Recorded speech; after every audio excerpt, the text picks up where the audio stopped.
Hi friends, welcome back to Brianna's Bookshelf.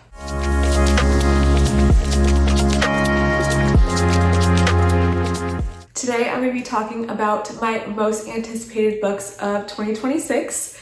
So these are all of the new releases that I know about so far that I'm excited about.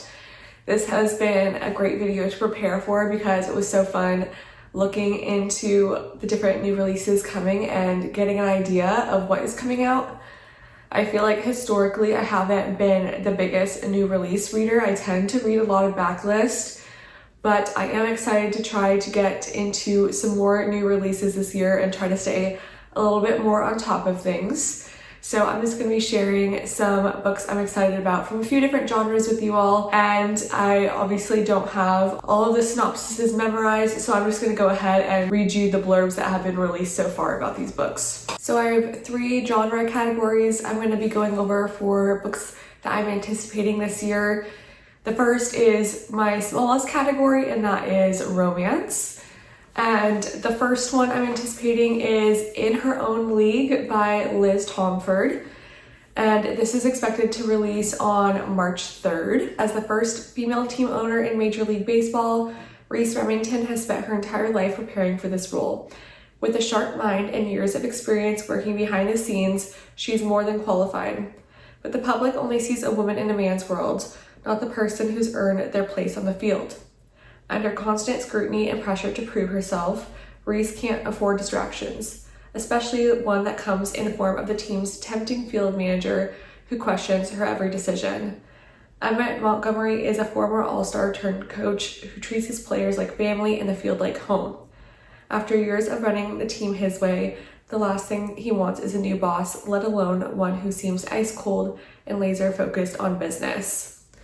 So that is the first half of the synopsis. I don't want to go too into it in case people don't want to know too much about it. I have loved one of Liz Tomforde's books and hated the other, unfortunately, but I am excited about continuing her Windy City series. I have not finished it all, but I would love to finish that and then potentially move on to this. I'm not sure if this is a standalone or a new series, but I feel like she just writes such fun sports romance, so I'm very excited to hear what people think about this one. Next is Unbound by Peyton Corinne, and this is the 3rd book in the Undone series, and it's expected to release on April 7th. Paloma Blake is at best antagonistic, but beneath the hairspray, attitude, and promiscuity is a scared girl whose trauma runs deep. Still, the walls she's built are strong, ensuring everyone only sees Paloma's sexy facade. Everyone except for Bennett. Bennett Reiner, the carefully controlled, neurodivergent goalie, has his routines and sticks to them, which helps him keep a hold on his OCD compulsions and the crippling anxiety that comes with them. The quiet and meticulous Bennett sees everything, especially the girl beneath Paloma's ever-present masks, and he always has. So I am very excited about this one because I recently read the first book in this series, Unsteady, and absolutely loved it. I feel like this series has so much heart and the mental health rep is done really well from what I've seen so far, and the characters feel so real. So I'm super excited for this one. It's following some of the side characters from that first book, and it sounds like it's gonna be really good. Next is one that I'm not too sure if it's like a very traditional romance, but it is tagged as romance on Goodreads, and that is American Fantasy by Emma Straub. And this is expected to release on April 7th as well. So this one, the first tag is fiction and the second one is romance. So not too sure that it'll be a traditional romance, but kind of in that vein. And this sounds super unique. When the American Fantasy cruise ship sets sail for a 4-day themed voyage, aboard are all 5 members of a famous 1990s boy band and 3,000 screaming women who have worshipped them for 30 years.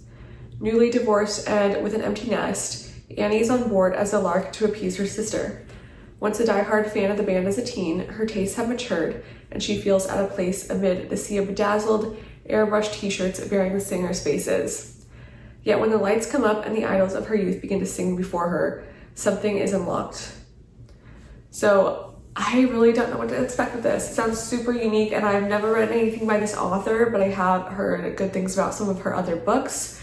So I'm interested to try it, and a cruise with a boy band sounds super fun. So moving on to my next category, which is fantasy and fantasy romance. And the first book in this category is A Vow and Vengeance by Jaclyn Rodriguez, and this one is releasing super soon. In fact, by the time this video comes up, it will probably already be out. It is releasing on January 13th. Deadly tarot, wicked schemes, dangerous alliances. Can you survive the forge? Sexy, action-packed, and brimming with magic, A Vow and Vengeance is an unputdownable romantasy debut. Rune Riker has nothing left to lose. Everything's been stolen by the Immortals, her family, her home, her freedom, but she's done playing by their rules.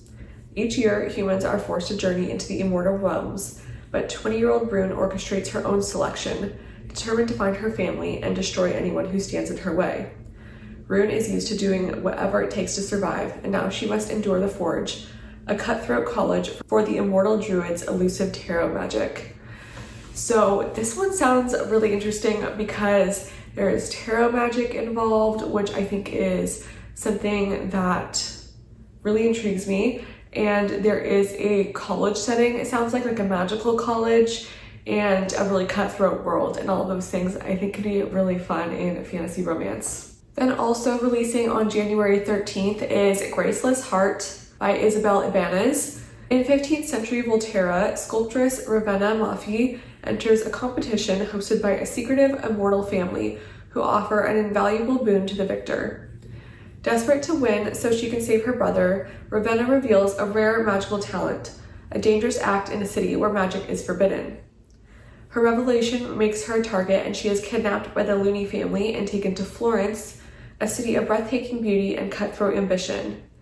There, Ravenna is forced into an impossible task where failure means certain death at the hands of Saturnino de Luni, the family's enigmatic and merciless heir. But under his cold reserves hides a vulnerability that draws her closer than she ever intended. So this is going to be set in Italy, and I think that's so fun. Like a historic Italy setting sounds super magical, and there is the forbidden magic trope, which I think can add a good element to a fantasy as well. So I think this one's going to be a really atmospheric, and I know that this author has another series which I haven't read and that's somewhat popular, but I'm looking to try out her books this year. Then releasing on January 20th, we have Fruit of the Flesh by Ivy Ophelia. Behind the glamour of Gilded Age New York, a marriage of convenience between an artisan and a ballerina masks their shared appetite for revenge in this darkly seductive Gothic romance. In early 1900s New York, former ballerina Petronille de Villar makes an unconventional choice: marry struggling sculptor Arkady Kamenev. For her, it's an escape from her family's unsavory legacy. For him, the de Villiers name promises the patronage his art desperately needs. It should be a simple arrangement. But beneath their marriage of convenience lurks a darker recognition. In each other, they see a reflection of their own dangerous appetites.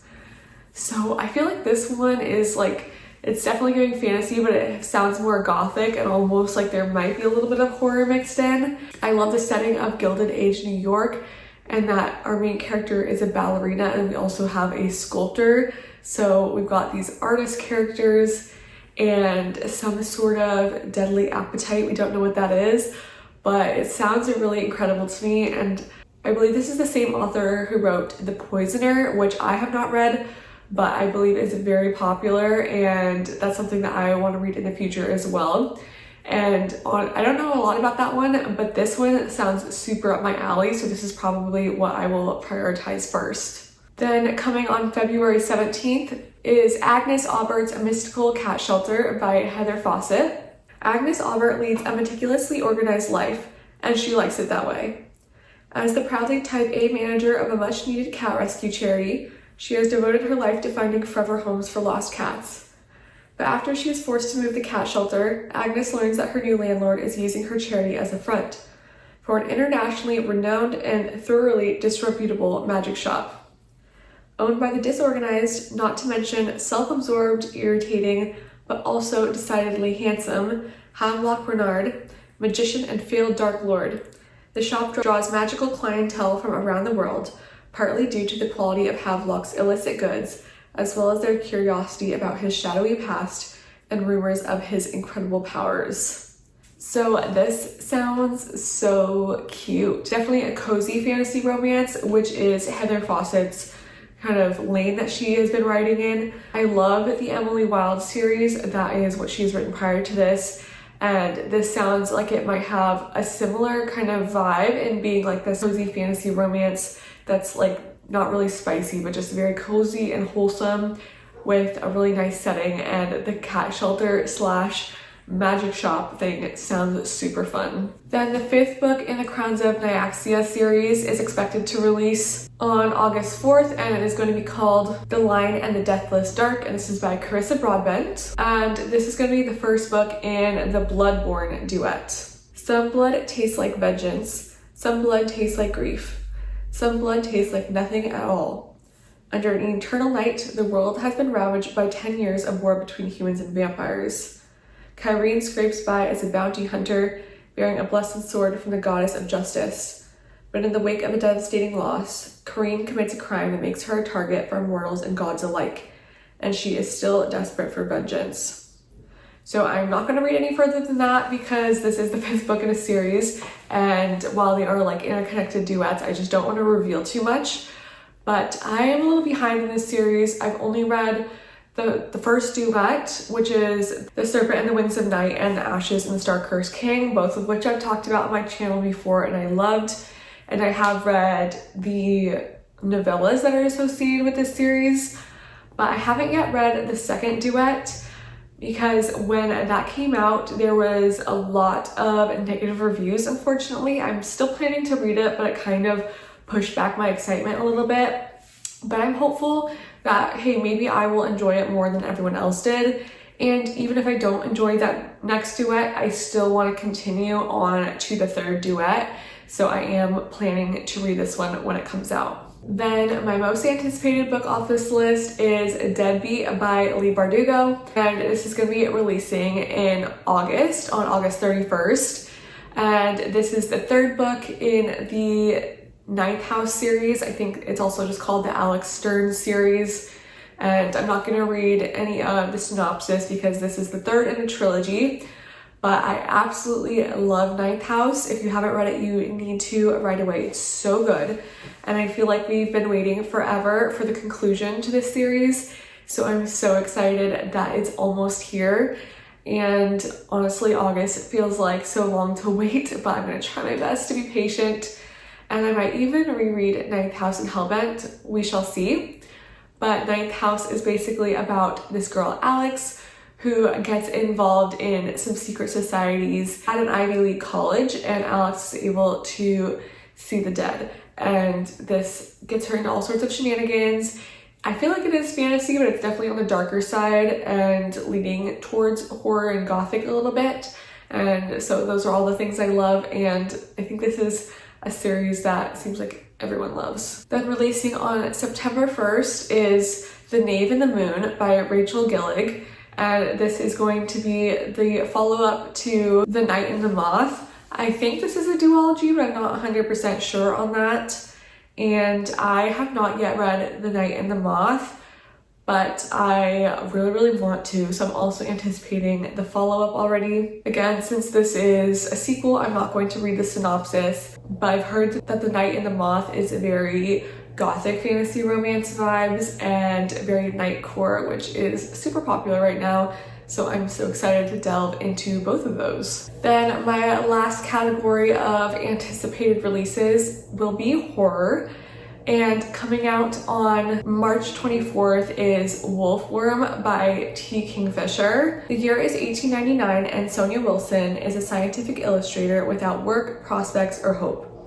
When the reclusive Dr. Halder offers her a position illustrating his vast collection of insects, Sonia jumps at the chance to move to his North Carolina manor house and put her talents to use.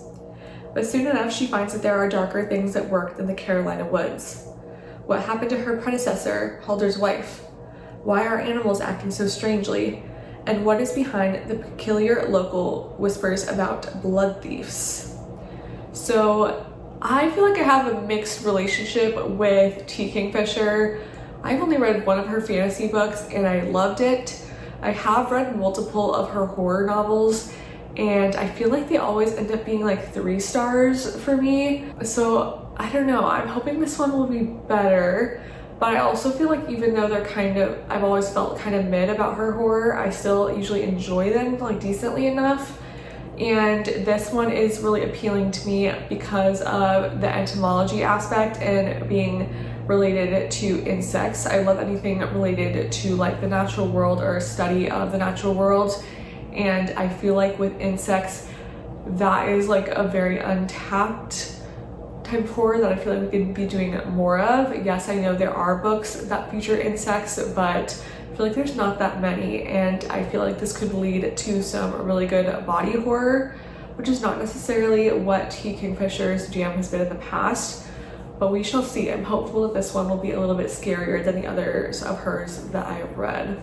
Also releasing on March 24th is Wretch, or The Unbecoming of Porcelain Ka by Eric Larocca. After his husband dies, Simeon Link finds himself overcome by grief and seeking comfort in an unusual support group called the Wretches, who offer an addictive and dangerous source of relief. They introduce Simeon to a curious figure known as Porcelain Ka, a man with the ability to let those who are grieving have one last intimate moment with their beloved for a price. Hallucinatory, fiendish, and destructively beautiful, Wretch transports us to a world where not everything is as it seems, and those we love may be the ones who haunt us most. So this concept sounds amazing to me. This sounds like perfect grief horror, and I do enjoy Eric Larocca, though I have only read 2 of his works, I believe, so I'm quite behind on his backlist, and I do plan to read more of his releases. But I am particularly excited about this one. The synopsis sounds like something I would enjoy a lot. Releasing on March 31st will be Nothing Tastes as Good by Luke Dumas. Retail worker Emmett Truesdale has never fit the Southern California mold of six-pack, suntanned masculinity. Over 300 pounds, he carries the weight of his childhood trauma and millennial ennui around his waist and in his soul. After trying every diet under the sun, he remains stuck in his dead-end job, in love, and in his body. Desperate for help, he enrolls in a clinical trial for a new weight loss product called Obexity. The treatment is as horrifying as the results are miraculous, and as Emmett sheds pounds at superhuman speed, every part of his life improves overnight. Unfortunately, Obexity comes with some killer side effects, including lost stretches of time and overwhelming cravings. So this sounds so good. Unfortunately, one of Luke Dumas's books was on my worst books of 2025 list. That was The Paleontologist, but I am of course willing to give any author a second chance, and this one sounds like something that I would enjoy more, and it sounds super timely with all these weight loss drugs. You know, it feels like that it could be an interesting commentary on that. And I feel like it is kind of hinting towards cannibalism, which if you watch my channel, you know that I love cannibalism horror, so we'll see if that's what it is, but I think it sounds like it could be really good. Releasing on April 21st is Japanese Gothic by Kylie Lee Baker. October 2026. Lee Turner doesn't remember how or why he killed his college roommate. The details are blurred and bloody. All he knows is he has to flee New York and go to the one place that might offer refuge. His father's new home in Japan, a house hidden by sword ferns and wild ginger. But something is terribly wrong with the house. No animals will come near it. The bedroom window isn't always a window, and a woman with a sword appears in the yard when night falls. October 1877. Sen is a young samurai in exile, hiding from the imperial soldiers in a house behind the sword ferns. A monster came home from war wearing her father's face, but Sen would do anything to please him, even turn her sword on her own mother. She knows the soldiers will soon slaughter her whole family when she sees a terrible omen, a young foreign man who appears outside of her window. One of these people is a ghost, and one of these stories is a lie. Something is hiding beneath the house of sword ferns, and Leigh and Sen will soon wish they never unburied it. This sounds so interesting. It sounds very trippy, like there's dual timelines, but We don't know if both of them are entirely accurate. And I absolutely loved Bat Eater by Kylie Baker. And so I think that this is going to be hopefully an amazing one as well. Releasing April 30th is Molka by Monika Kim. Molka, the Korean term for spy cameras secretly and illegally installed, often to capture voyeuristic images and videos. Da-yi can't believe her luck when she finds herself in a whirlwind romance with handsome, charismatic Hyuk-jun, the heir to a multi-million-dollar fortune. But then a shocking revelation threatens. The couple has been caught on a spy cam amid Korea's growing Molka epidemic, and the video is all over the internet. When Hyuk-jun flees the country to avoid the intense public scrutiny, Da-yi is left to grapple with the ramifications on her own, and the demons from her childhood, long dormant, begin to surface. Amid the chaos, she catches the attention of Jun-young, a nerdy and introverted IT tech at work. Jun-young harbors a dark secret. He has been spying on the women at work with his own hidden cameras. As Da-yi's life begins to unravel, she unknowingly becomes the sole target of Jun-young's perverse obsession. So this sounds so creepy and good, and I feel like this is a really unique concept. I have never heard of Molka, and I'm very intrigued to learn more, and this is kind of a really bizarre phenomenon that is happening, so I think it's really great to give some commentary on it and discuss and like make it spread people's awareness about it. And I loved Monika Kim's The Eyes Are the Best Part, so I think I will hopefully love this too. Then releasing on May 26th is Bone of My Bone by Joanna van Veen. A skull's grin is eternal. The year is 1635. Sister Ursula, a young nun fleeing the ruins of her convent, and Elizabeth, a sharp-witted peasant, escape a band of marauding soldiers and disappear into the Bavarian forest. War scorches the land and no one survives it alone. Amid the devastation, they find something in the arms of a dying soldier, the gilded skull of a saint. It is said that if you reunite the saint's skull with her body, a wish will be granted. Desperate for salvation and each with secret desires of their own, Ursula and Elspeth follow a ragged map across the bloody countryside. But darkness follows them. A necromancer drawn to the relic's power, the saint herself whispering at night. And as the lines between blessing and curse blur, the women must face a harrowing. The magic they seek comes at a cost. This sounds like there will be a curse object involved, this cursed skull, and that's something I haven't read a ton of, like cursed object horror, so I'm very excited. I also did enjoy Joanna van Veen's Blood on Her Tongue last year, so I'm excited to continue delving into her works. So those are all of the books I've heard about so far that I am anticipating as new releases in 2026. I feel like not many like second half of the year books have been announced yet. So a lot of these are like first half of the year. If you all like this type of video, let me know down below if I should make a second half of 2026 release video once more of those announcements get made. But it was a lot of fun to discuss these together with you, and let me know if you are also anticipating any of the books mentioned. Thank you everyone for watching. Bye.